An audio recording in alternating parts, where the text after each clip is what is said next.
I read only 8.6% of serial killers are women, but I wonder if it's because few women actually commit murder or they're just too smart to get caught.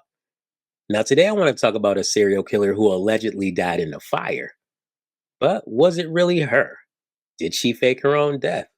Stay tuned to find out.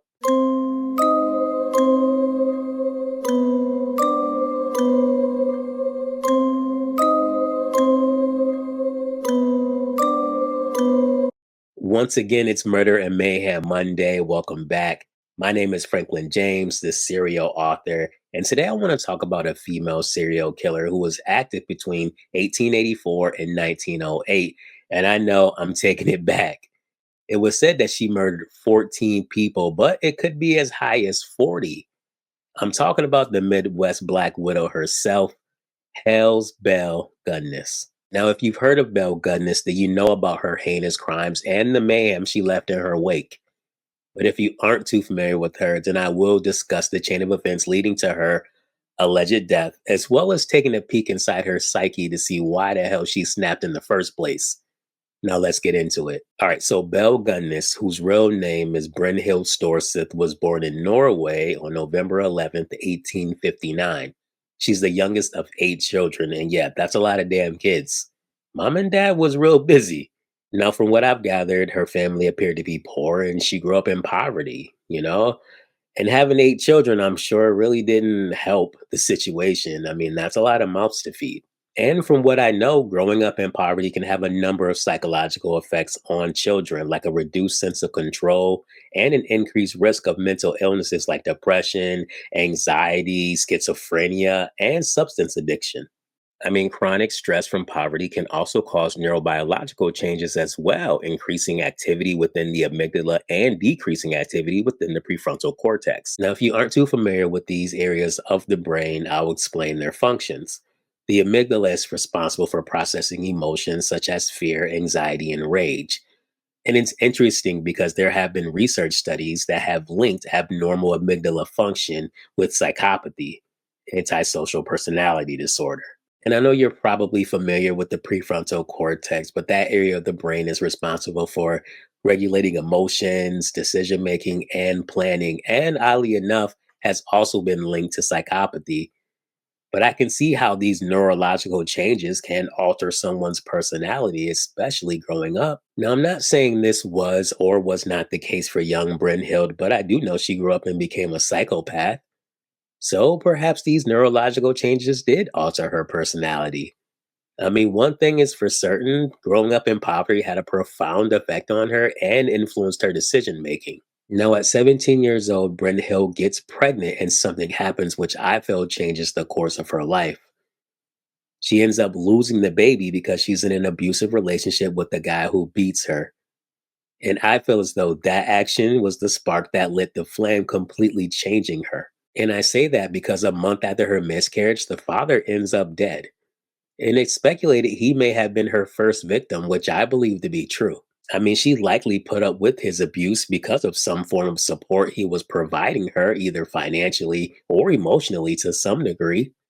But all that changed once he took away her baby, once he killed her baby, which I'm sure filled her with so much anger and rage and guilt. I'm sure that twisted her mind and she snapped.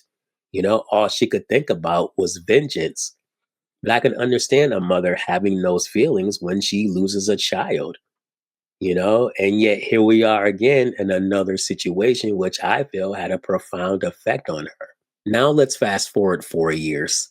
Brynhild is now 21 years old and she made the journey from Norway to America and ends up settling in Chicago with her sister. She then changes her name to Bella Peterson and works as a servant girl up until she meets and marries a man named Mads Sorensen. Now, they both owned a home which ended up burning down, and they used the insurance money to open up a candy store. So, on the surface, it looks like they're trying to make the best out of a terrible and unfortunate situation. But I'm curious to know how well that candy store was doing because mysteriously it caught fire and burned down as well. They were able to collect the insurance money from that. And soon after, they used that insurance money to buy a home in Austin, Illinois.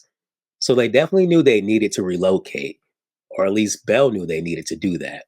Now, while in Austin, it appeared that Belle couldn't get pregnant, so the two ended up fostering children. Now, this is around 1895, 1896, and I think that Belle chose foster children for a reason, and I'll get into that later in the video. Now, they took in four foster children, and tragically, two of them died from acute colitis, which they said was the cause of death. But upon research, acute colitis has symptoms that resembles poisoning. And you guessed it, yes, the children did have insurance policies, and Belle did receive money from their deaths, which is just sickening. Now, her husband, Mad Sorson, also had an insurance policy, but Belle thought it was too small. She wanted him to increase it. So he took out a larger one, being the dutiful husband, and then soon after, he ends up dying under mysterious circumstances. But later it was discovered he was also poisoned. Now, after she killed her husband, she used the insurance money to buy a farm in Laporte, Indiana, again, relocating. She took the rest of her children there as well. Apparently, the neighbors were getting suspicious and she had to get the hell out of Dodge. And this is in 1900. Now, a couple of years later, in 1902, she meets and marries a man named Peter Gunness, who is a widower.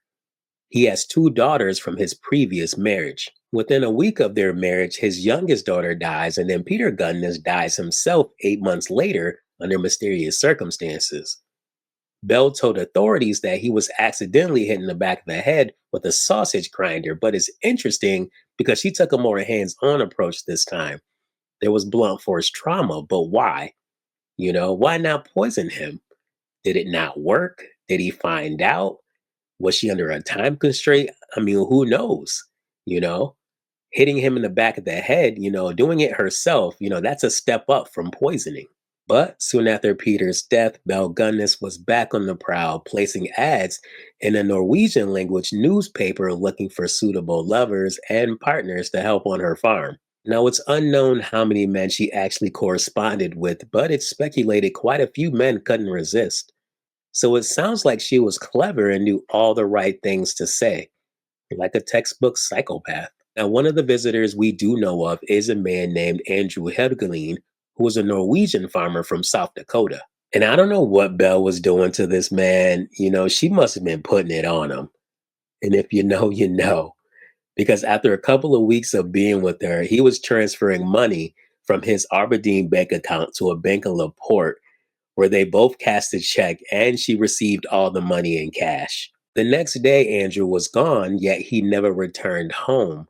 But someone noticed he was missing, his brother. And I don't think Belle Gunness anticipated that.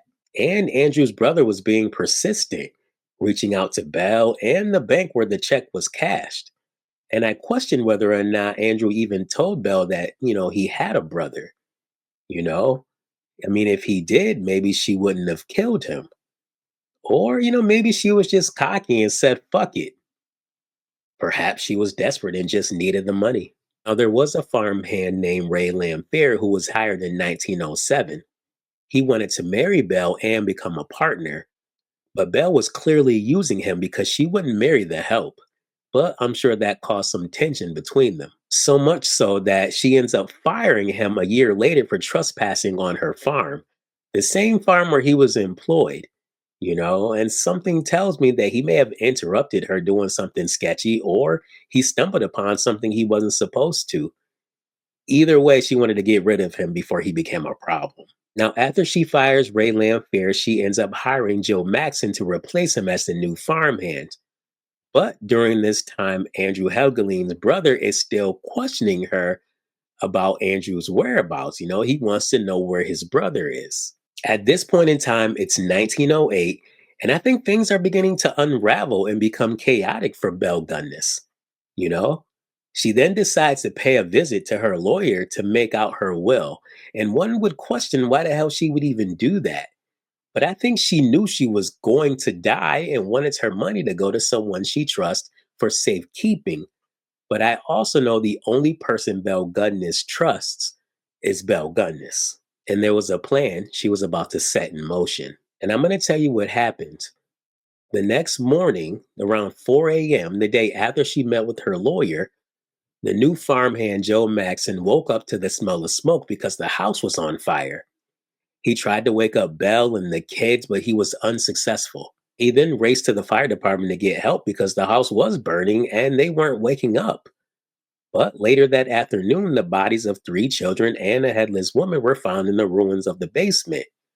And it's interesting because, they were unresponsive yet found in a different portion of the house. Belle Gunness was believed to be the headless woman, although it couldn't be verified, even though the body of that woman was smaller than hers, but there was no head, so it was believed to be her. After the fire, the farm was dug up and the authorities discovered the body of Andrew Helgeline and 13 others on the property. It was evidence that Belle Gunness murdered 14 people, making her one of the most sinister and prolific serial killers in U.S. history. Now, her former farmhand Ray Lamphere was arrested for the murders and arson, but he was only convicted for the arson. But I question whether or not she used him to do her bidding, although she would be pretty familiar with arson herself. So maybe she just needed a fall guy. Either way, Belle Gunness was smart. Now, as far as a profile goes, I think Belle Gunness fits the archetype of a predatory serial killer with strong psychopathic traits. She was cold, calculating, and manipulative. She showed no remorse for her actions and was driven by financial gain and control.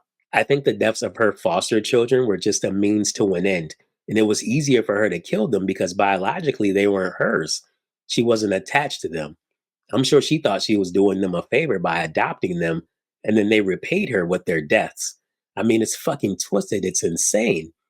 But she preyed on the weak and the vulnerable because at one point in her life, she was also weak and vulnerable.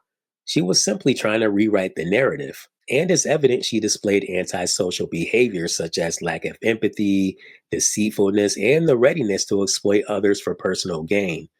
I mean, she refused to be broke and poor, and she was willing to kill whomever to avoid it, not to mention her ability to seduce and manipulate vulnerable men. I mean, this indicates a high intelligence and strong social skills, which she weaponized to lure her victims. She would have fallen under the organized serial killer category for sure. In the end, I think Belle Gunness knew she was going to get caught for killing Andrew Helgeline, so she called an audible. She faked her own death.